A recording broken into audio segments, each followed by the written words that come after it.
Carissimi amici, ben ritrovati di nuovo da una nuova puntata di Spazio Vostro qui su Televenezia.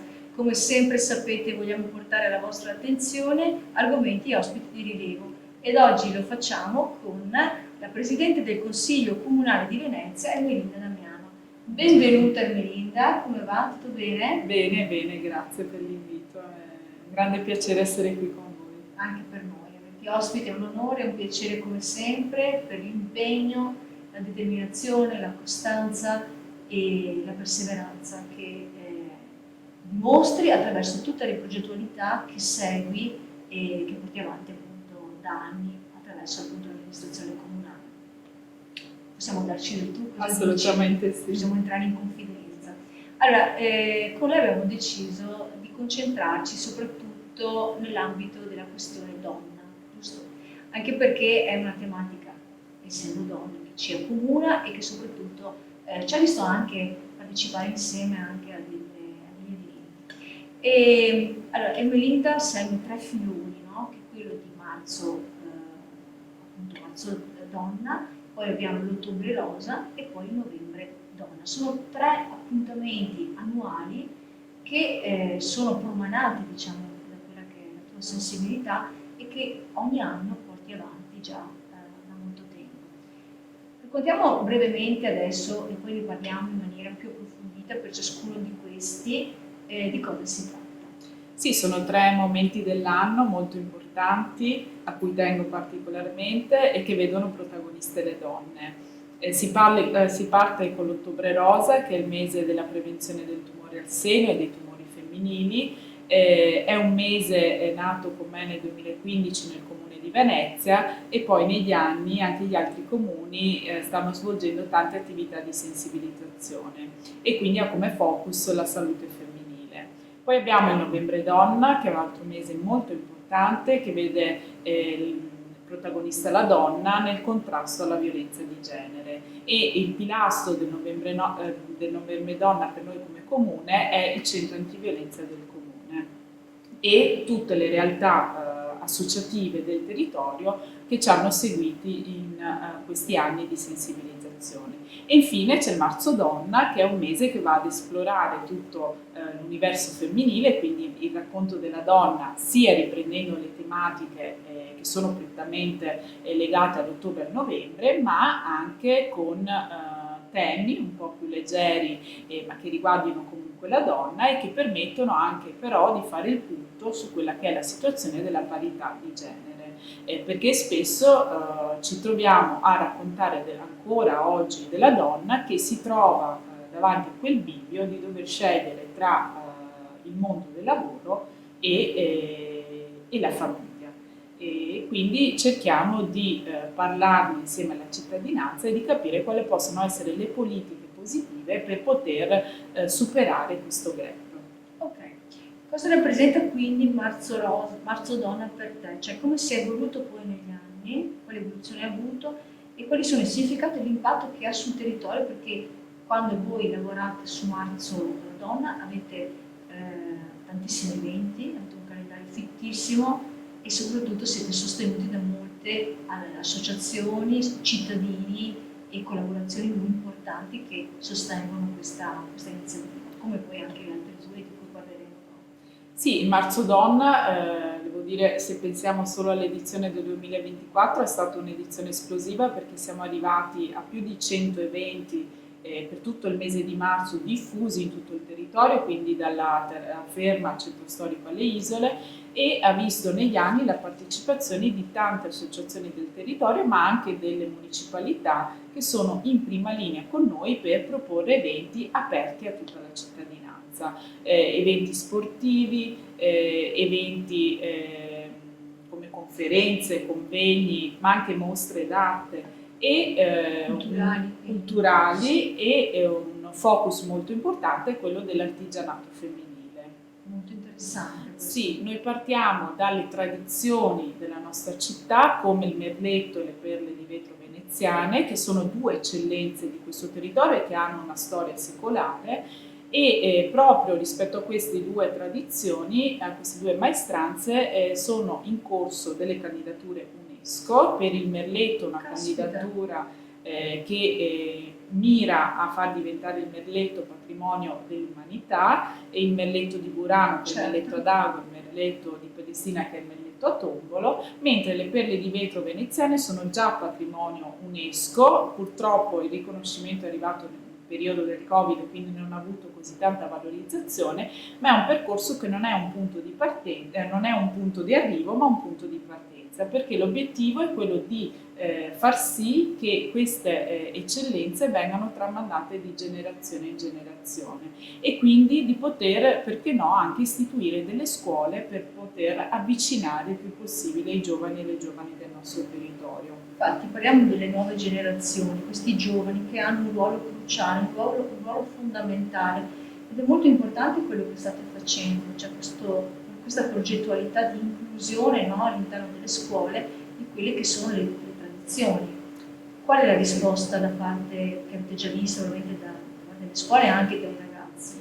Noi in tutte le nostre iniziative cerchiamo di coinvolgere sempre i giovani e le scuole del nostro territorio, e valorizzare l'artigianato significa anche valorizzare una storia che appartiene a tutti noi, e quindi anche con le scuole, penso al progetto Il Comune in Comune, che diventa un momento di educazione civica all'interno del Palazzo di Ca' Farsetti, in cui invitiamo le quarte e le quinte superiori del nostro territorio a prendere parte. È un momento in cui non solo si spiega ai giovani la macchina amministrativa, quali sono le decisioni che vengono prese in un'aula così importante, ma spieghiamo anche quelle che possono essere le nostre tradizioni e cerchiamo di sollecitarli a diventare cittadini attivi e consapevoli, ma anche per fare in modo che si appassionino a queste eccellenze. È l'unico modo che abbiamo per poter far sì che non spariscano. Certo, purtroppo l'artigianato, lo sappiamo, sì, vive un momento anche molto difficile,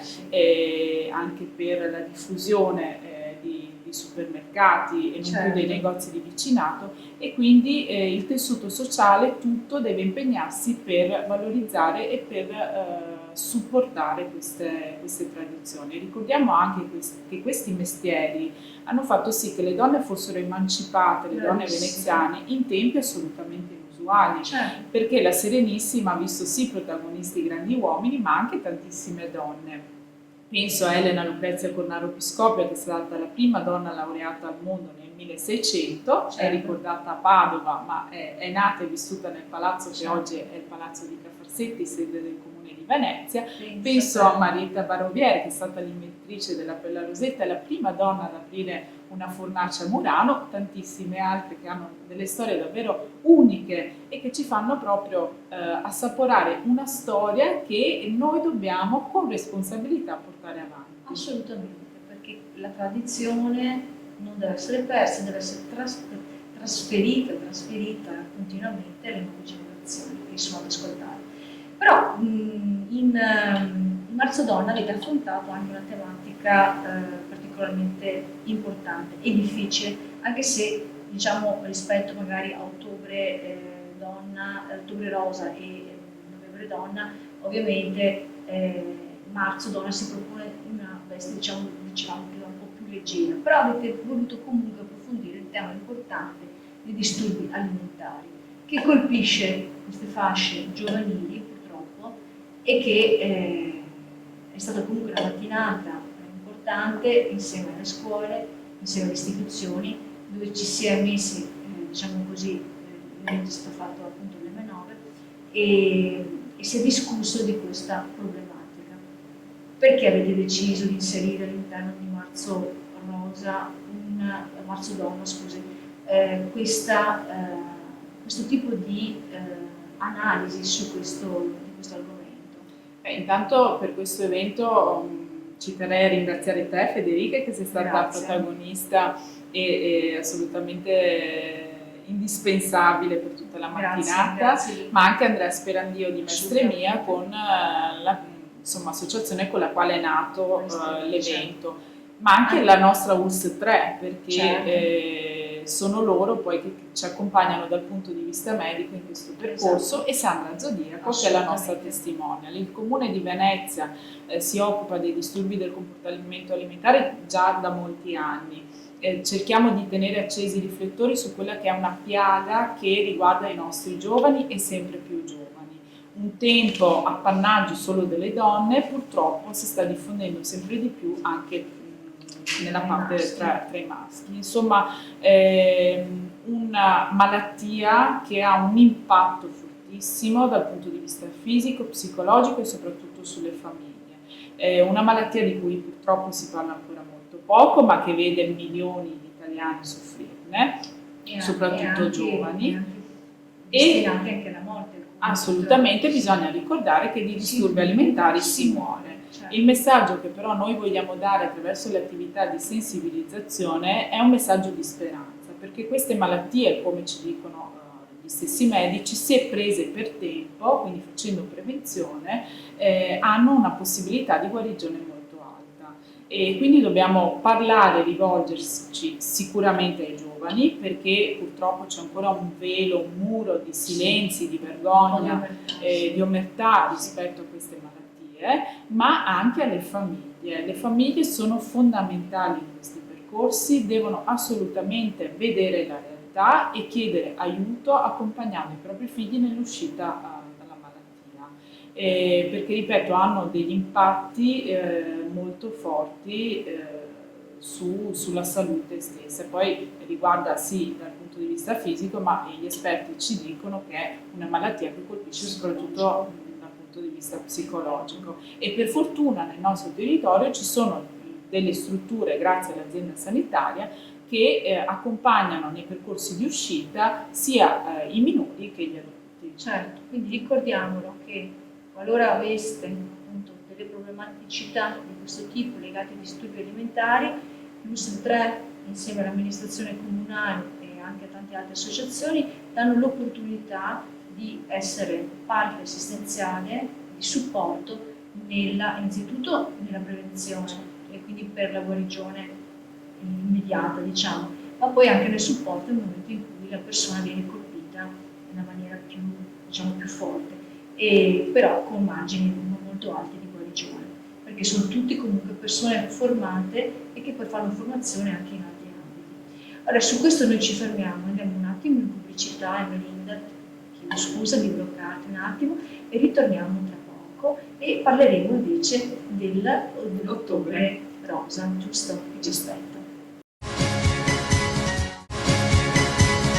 Cari amici, siamo ritornati di nuovo qui in studio a Spazio Vostro su Televenezia, come sempre. Siamo in compagnia di Melinda Damiano, Presidente del Consiglio Comunale del Comune di Venezia. Ben ritrovata, abbiamo fatto un attimo di pausa, abbiamo parlato appunto di marzo donna, e adesso invece vorrei invece che parlassimo di un'altra tematica, di un altro progetto che tu porti avanti da tempo e anche con molta passione e anche con molta empatia, che è quello invece di Ottobre Rosa.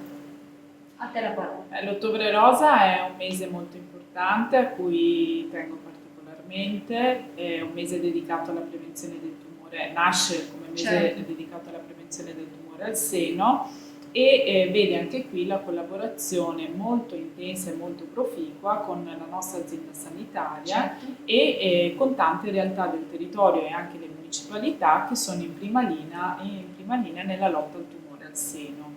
Ricordo, perché è una parte anche molto importante del nostro territorio, che qui a Venezia abbiamo 3 squadre di donne in rosa, che sono donne operate di tumore al seno e che attraverso la pratica del Dragon Boat fanno riabilitazione, che è utile post operazione, ma è anche un momento aggregativo e di supporto tra donne, in quello che è un percorso senza dubbio molto difficile. L'Ottobre Rosa si pone l'obiettivo di informare, di sensibilizzare e di ricordare che la prevenzione è vita. Noi sappiamo che negli ultimi anni la ricerca è senza dubbio avanzata, ma sappiamo anche che aderire agli screening e fare regolarmente dei controlli al seno è diventato fondamentale, perché oggi si guarisce, però anche qui, come dicevamo prima, la prevenzione è assolutamente fondamentale. Quindi la donna diventa ambasciatrice di salute. Assolutamente. È un titolo che so che avete assegnato. È il titolo che abbiamo assegnato all'ultima campagna dell'Ottobre Rosa, perché grazie a queste attività di sensibilizzazione l'ULSS 3 ci ha ringraziato il territorio, perché sono aumentate le adesioni agli screening che propone l'azienda sanitaria, che è quello mammografico. E dobbiamo però ricordare che purtroppo l'uomo è meno sensibile e meno portato al controllo, meno attento. E allora abbiamo fatto in modo che la donna divenisse ambasciatrice proprio per portare con sé questo messaggio e questa attenzione verso la propria salute anche al proprio compagno, al proprio marito, al proprio amico, al proprio fratello, al proprio papà. E quindi ci sembrava una cosa positiva quella di rendere la donna responsabile su se stessa, ma anche per le persone che ha accanto. L'Ottobre Rosa a Venezia vede anche due simboli riconoscibili. Sì, assolutamente, che sono nati successivamente e sono il vaporetto rosa della prevenzione, che è messo a disposizione da Ali Laguna in forma assolutamente gratuita, e il vaporetto rosa è un simbolo, diventa il simbolo del mese, perché è un vaporetto a tutti gli effetti che gira tutta la città, visibile con il suo messaggio che la prevenzione è vita, ma la particolarità è che va nelle zone meno attenzionate, in cui c'è meno attenzione verso la prevenzione, o perché sono distanti anche dal punto ospedaliero, quindi penso alle Isole, Pellestrina, piuttosto che Murano, Burano, la Giudecca, Venezia, ma siamo arrivati anche al Lido e anche a Mestre, che abbiamo insomma la Proda a San Giuliano, e vengono effettuate le visite a bordo per mano dei dottori della Breast Unit dell'ospedale dell'Angelo. E ringrazio in questa occasione il dottor Papaccio, che è il direttore della Breast Unit, che ci mette a disposizione queste risorse umane fondamentali per effettuare una volta a settimana per tutto il mese di ottobre le visite a bordo del vaporetto. E poi c'è l'autobus rosa, che è nato da qualche anno sempre grazie ad Ali Laguna, e che gira, insomma è rosa, è visibile, peraltro quest'anno l'abbiamo lasciato su strada perché ci sembrava che il messaggio insomma dovesse essere veicolato tutto l'anno, e è molto visibile, anche è tutto rosa, riconoscibile con i suoi messaggi. A bordo vengono lasciati dei materiali informativi del Dipartimento di Prevenzione e quindi degli screening che l'azienda sanitaria propone, ma anche delle varie associazioni del territorio come la LIT, che da oltre 100 anni si occupa di prevenzione del tumore al seno, per poter far conoscere alla cittadinanza quali siano i servizi che la città propone su questo tema. E sulla LIT ci sarebbe una parentesi da aprire, cara amica mia, sì, che è quella del nostro caro amico che è mancato, che era presidente della LIT ed è stato un grande medico per la nostra città, è il dottore Carlo Pianon, e quest'anno infatti sarà molto difficile iniziare questo ottobre senza di lui, perché aveva un'energia e un entusiasmo incredibile, ci ha seguito in tutti i percorsi con grande generosità, che purtroppo è mancato qualche mese fa, però ha lasciato il segno. E devo dire che grazie a lui è nata anche la campagna maschile, che è quella del Novembre Uomo. Abbiamo deciso di dare la giusta attenzione anche agli uomini e quindi di invitare anche la parte maschile ad effettuare i controlli. Avevate messo a disposizione anche la sede municipale di Mestre per fare delle visite? Sì, quella l'abbiamo fatto anche con gli Amici del Cuore. Abbiamo aperto alla cittadinanza la possibilità di effettuare delle visite, ma anche di fare il punto con il dottor Pianon su quelle che sono gli screening, sì, assolutamente, proprio per attenzionare anche questa parte, perché l'azienda sanitaria appunto ci ha chiesto espressamente di perseguire soprattutto e dare in questo momento storico molta attenzione agli screening maschili, che purtroppo non hanno numeri come quelli femminili. E poi avete avuto anche tra l'altro un'ambasciatrice, una rappresentante, una donna di spettacolo molto conosciuta, Deborah Capriolio, che è veneziana, appunto, che è di origine, e che è stata la vostra testimonial. Sì, l'anno scorso Deborah è stata nostra testimonial, e quindi la ringraziamo perché ha subito aderito alla nostra campagna di prevenzione e quest'anno ci piacerebbe avere con noi Sabrina Salerno, che lei è stata operata proprio l'anno scorso di tumore al seno e quindi portare la sua esperienza a tutte le donne e non solo della nostra città, ma anche la sua grande forza, la forza con cui è rinata. E devo dire che io in questi anni, durante l'Ottobre Rosa, ho conosciuto delle donne guerriere, io le chiamo le mie guerriere, Sì, donne che sono state operate, che hanno affrontato il difficile percorso della malattia, ma che sono un grande esempio di vita e di forza, perché ci danno coraggio e ci aiutano ancora di più a continuare questi percorsi fondamentali per ognuno di noi. E continuando a parlare di donne, parliamo invece di un tasto invece particolarmente ancora dolente e difficile, che è quello della violenza di genere, la violenza sulle donne, che ovviamente con Novembre Donna, anche lì l'amministrazione ovviamente riesce ad organizzare insieme alle associazioni, a cittadini e quant'altro, tantissimi eventi. 30 giorni anche in questo caso, ogni giorno attività, ogni giorno qualcosa di nuovo da appunto affrontare. Però avete un fiore all'occhiello che è quello appunto del centro antiviolenza che lo scorso anno ha compiuto ben 30 anni di attività.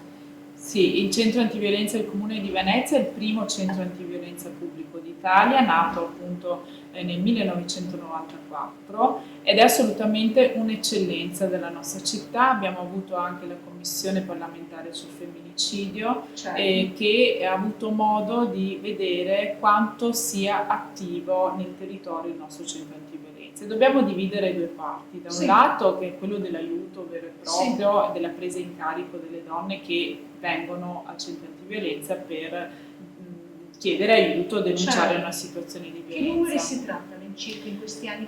Ogni anno purtroppo sono in aumento le richieste di aiuto, però la nostra riflessione su questo è che non è in aumento il fenomeno, ma è in aumento la consapevolezza che bisogna chiedere aiuto se si è vittime di violenza. E questo positivo, diciamo. Assolutamente è uno degli obiettivi che ci diamo anche attraverso le campagne di sensibilizzazione, quello di fare in modo che le donne chiedano il più possibile aiuto. Purtroppo i femminicidi sono in aumento, ma quella è la punta dell'iceberg di un fenomeno che è silenzioso, è sommerso e che non arriva dall'oggi al domani il femminicidio, è un percorso lunghissimo, quindi quello che noi cerchiamo di dire alle donne è quello, già i primi segnali di chiedere aiuto, perché purtroppo un uomo violento poi mette in atto tutta una serie di azioni e di comportamenti che poi non sappiamo quale sarà l'epilogo.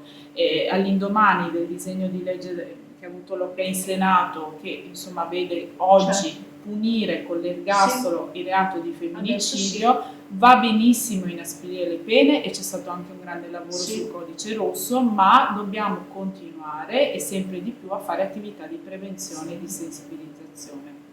E quindi alla parte di aiuto concreto c'è quella appunto delle attività con le scuole. Il centro antiviolenza vede 1500 studenti l'anno attraverso percorsi mirati dedicati agli studenti e a breve inizieranno anche percorsi con quelli più piccoli, parliamo di elementari e medie, perché è un fenomeno che parte già da piccoli. E quindi dobbiamo fare un'educazione pregnante e incisiva e capillare già dai ragazzi giovanissimi, e questa è una delle mission che abbiamo sia con le nostre attività di sensibilizzazione che attraverso gli interventi puntuali del centro antiviolenza.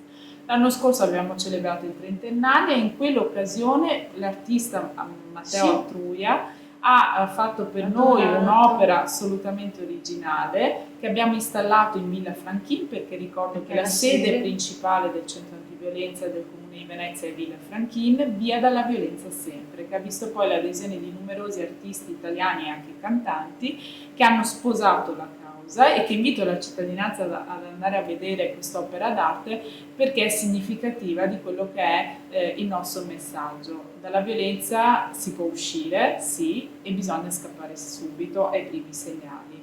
E voglio ricordare che non c'è solo la sede principale, che è quella di Villa Franchina Mestre. Sì. Con il Covid purtroppo abbiamo avuto una situazione molto particolare, perché Sì. se pensiamo che la violenza si consuma soprattutto tra le mura Domestiche. domestiche, abbiamo dovuto intervenire con l'apertura di altri 2 sportelli, uno a Canareggio e uno al Lido, e ricordo da ultimo anche 2 sportelli alle università, Ah. Ca' Foscari e UAV, proprio per Mi arrivare sembra anche giusto. nell'ambito Anche universitario. nell'ambito universitario. Molto bene, allora abbiamo concluso la nostra chiacchierata molto interessante. Mi complimento ovviamente per tutto l'impegno che ci metti per noi donne, perché mi includo anche me ovviamente, e per quello che con l'amministrazione comunale state portando avanti attraverso la sensibilità, l'empatia e soprattutto la preparazione. Quindi complimenti ancora e ti auguro, adesso ci sarà ovviamente Ottobre Rosa. Siamo già in fermento, Siete già in preparazione, sì. Avevi già annunciato appunto l'idea di invitare. Sì, quello sarà un invito, ma stiamo già lavorando. Vediamo se riuscite appunto a portare avanti questo progetto, e sicuramente avrà un successo di coinvolgimento di associazioni come sempre.